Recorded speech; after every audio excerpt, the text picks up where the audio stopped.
What's up guys, welcome to Oz Wealth and welcome to another video. Today we're going to be summarizing what happened last week and our projection for next week. Let's start with the indices and a quick review of last week. We had an amazing run up all the way to the end of the week for all indices, whereas you see how this curve starts to happen on Friday. For most indices, the Dow, the S&P, the Nasdaq, the Russell, they're all going to a very long and dark earning week starting from tomorrow. And I think this curve tells a lot about what's going to come up this coming week. So let's go ahead and cover what happened last week regarding the indices, where my portfolio stands, and how we're going to go over this coming week. As you see, Dow Jones ended the week on Friday a shy gain of 0.5%, S&P scored a gain of 1%, Nasdaq 1.5%, and the Russell almost 2%. As for the sectors, it was all green. It was very like full of optimism, and we recovered really quick after Biden proposal for raising the capital gain on the top 1%ers. And as you see here, the all sectors are in green, from financial to materials to information technology, communication services, industrial, communication discretionary, consumer discretionary, energy, healthcare, real estate. And the only two in red were consumer staples and utilities. As for the Robinhood portfolio, we're standing right now at $79,678 with a gain of almost 1%, and that's like $630. As for the week, we are up 1% with $842. For the month, we're up almost 7.5%, $5,550. For 3 months, we're up almost 5%, $3,650. For the year, we're up 32.16%, almost $20,000. And for overall, we're up 32.85% with $19,703. As for the Robinhood portfolio, as you see here, this is the performance for the week. We started the week with $78,599. all the way to the mid of the week, where Biden's plan almost like crushed the market like tremendously. As you see this dip here, we lost almost like 1 or 1.5% like in one day. And as you see, like Friday was like a very shy recovery, and I want to emphasize on this lull start of a dip right here on Friday, as I mentioned earlier, we're heading to a very long earning week.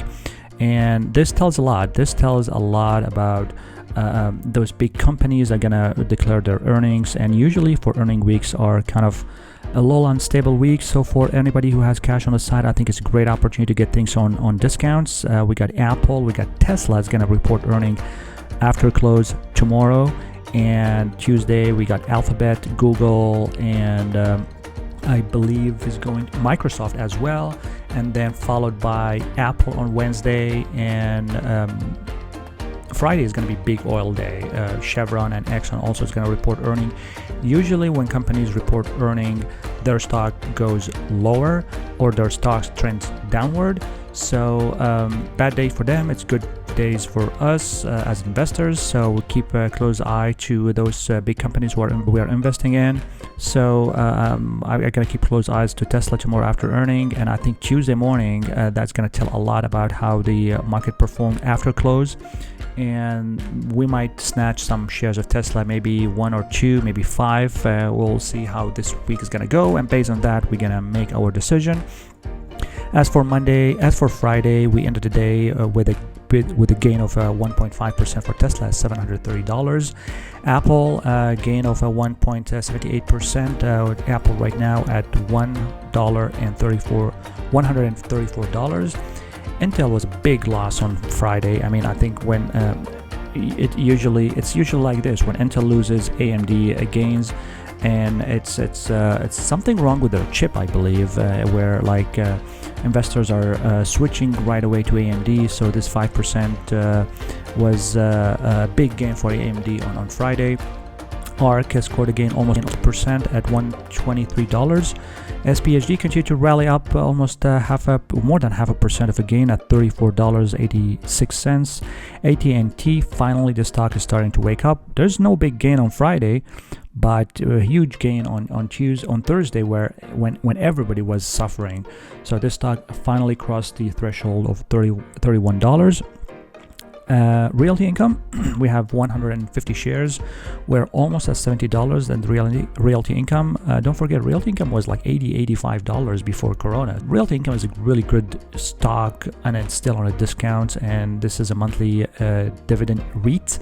And I enjoy having almost like $35-40 every month just for investing in this company, and this company also continues to grow. LTC minor loss, almost 0.25% at $42.94. Stag flat, $36.27. AGNC is going to report earning after close tomorrow as well, and AGNC reached all-time high. I think this stock needs to also take a break a little bit. Ended Friday with a gain of 0.5%. Main Street Capital ended the day on Friday, core 0.26%, $42.82. Johnson & Johnson gain of 1%, $166.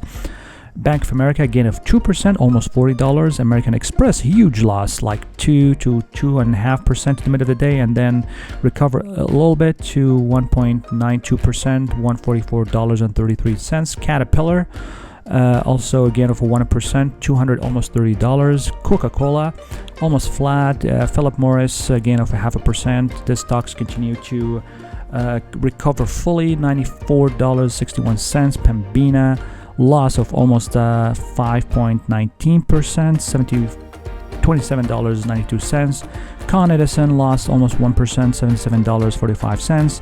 And Hermal Food lost 1.32% at $46.39. As for my overall portfolio, right now we're standing at 101,166 with a gain of almost 1% on Friday.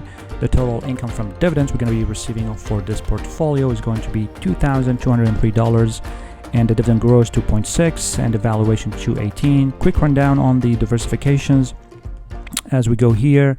Consumer discretionary, Tesla is 30% of my portfolio. Apple and Intel is 24% of my portfolio. Real estate, I believe Realty Income is 19% of my portfolio. And consumer communications, AT&T 9%, financial, Bank of America and American Express is 8%. Consumer staples, Hormel Food, I believe also Coca-Cola is in staple consumer staples, 6%. Energy, Pembina 2%. Utility, healthcare, and industrials are all 1%. As for the income I receive for my stocks based on their sector, Realty Income taking the lead for sending us dividends every month. 19.2% of my dividends come from Realty Income. AT&T comes second, 18.9%. Invesco, SPHD send us 7.6% of my dividends, monthly dividends. Also ETF. Swipix, the huge index for S&P 500 from Charles Schwab, send us 6% of my earning or my dividends. Main Street Capital 5.6%, Pembina 4.5%, Apple 4.5%, AGNC 4.4%, Coca-Cola 3.8%, and Stag Industrials send us 3.3% of my overall annual earning from dividends. Coming back to the main dashboard of my entire investing portfolio, if you go here to my portfolio here and you see the HSA, I invested $3,550, the maxing out my HSA for 2020. And I'm going to invest another $3,550 this year. But look how this ETF performed so far from January 1st until today. I invested $3,550 on December 29th, and this $3,550 became $4,000 in less than like 4 months. And the ETF I'm investing in when it comes to HSA is the Charles Schwab Broad Market Index Fund, ticker symbol SCHB. We're still debating opening 401k for my own business, and I think this is a great ETF for those who wants total diversifications to the entire market. It's equivalent to SWTSX the Total Market Index Fund from Charles Schwab. This is the ETF version. This ETF is highly recommended from a lot of investors all over the world, and I think we're going to go heavily on this ETF from now on. We're going to consist a special video for just talking SCHB, and when it comes to index funds and ETFs, this ETF comes to the top of the list. We're gonna consist one video, as I mentioned earlier, but we're a huge fan of like buying the entire market, since like the process is complicated enough. I think when you buy the entire market, you're in a very good hand, and this is a very active fund, and you never go wrong with SCHB. Huge shout out for this fund so far. We're gonna max out HSA very soon, I think next month or the following, but I just want a quick note on SCHB. For those who don't know what SCHB is, I think it's worth investigating and parking some cash in this fund. That's it, guys, for this week. If you have not signed up to Robinhood yet, links are in the description below. You can get a free stock from Robinhood. It's a win-win deal, and if you have not smashed the like button, please do so. You can kick it, hit it, smack it, do something to it. It will mean a lot to me, and if you like the content of this channel in general, please consider subscribing and hitting the notification bell. And until next time, you guys take care.